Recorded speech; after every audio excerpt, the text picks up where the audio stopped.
Hey you guys, how's it going? My name is Neil Solano. I'm going to be your GED instructor for this online GED class.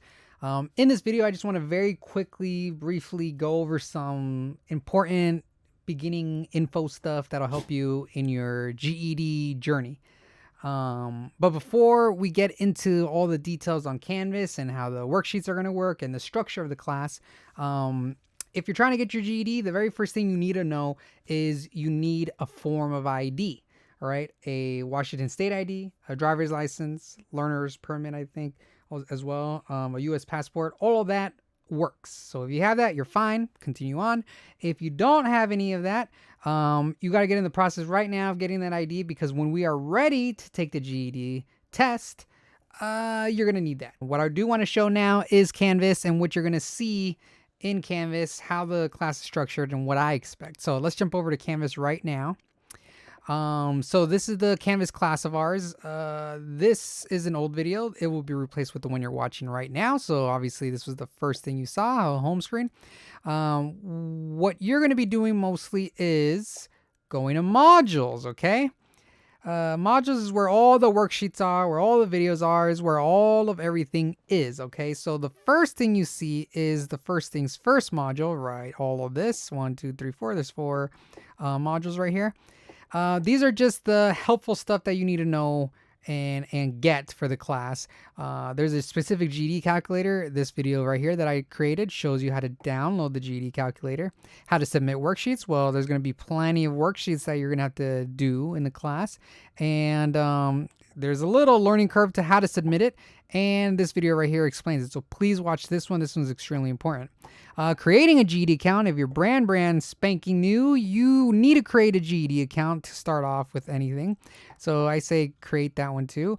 And this is extremely important right here. Want to see how the GED test will look like? Preview it here. Now, if you open that up, you have math, language arts, social studies, science. These are the 4 GED test subjects. You could just click on any of them and go through a little quick pretest, a free pretest, and get the idea of how the math, language arts, social studies, and science test looks like, okay?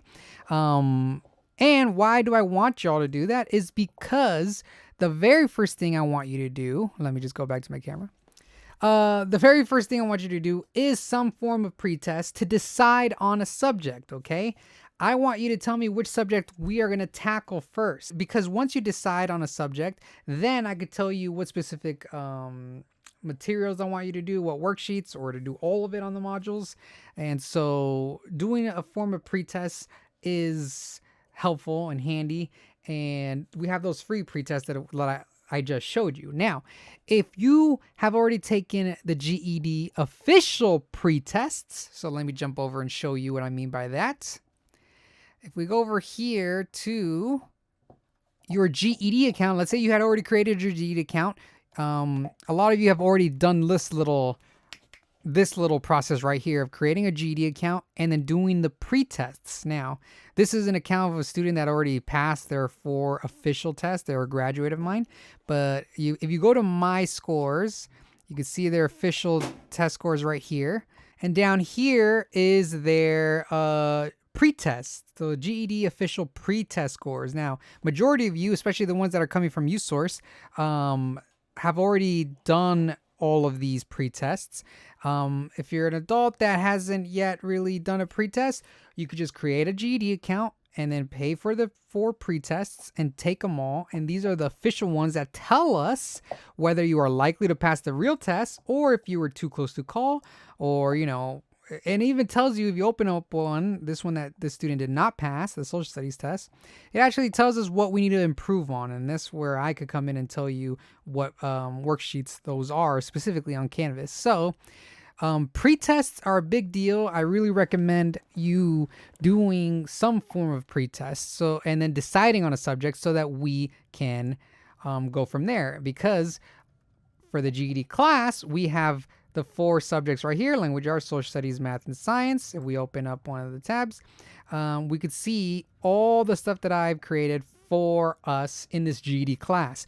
We have videos and then a worksheet on that video, right? On that specific lesson, I should say. So video, main idea and supporting details. This is the second lesson under the language arts tab. And a worksheet right after it. Main idea and supporting detail worksheet. And yeah, so it's a video worksheet. That's how it works here. And which one you want to start on first all depends on which one you felt comfortable on the pretest. If you want to start on the hardest one, the one that you didn't get the high score on, or the one that you got the high score on, so you want to start on the easiest one, it's totally up to you, but let's just decide on the subject so that we could start our journey to passing the GED. Another important thing you got to know about in Canvas is communication with me. We look over here, inbox, the Canvas inbox. Okay, let me go back to my class just because you shouldn't be seeing any of my messages. But this little inbox tab over here, you could send me a message via Canvas and we could communicate via there. But communication is going to be a big deal to determine how your progress is going, what you're lacking on, what you need extra help, all this and all that. Hopefully all of this was helpful.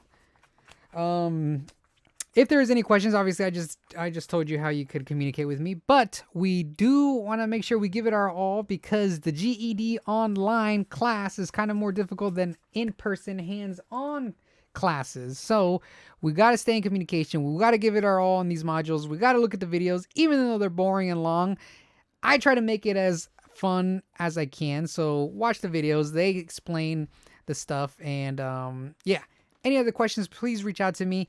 I'll be here to help Monday through Thursday. See ya.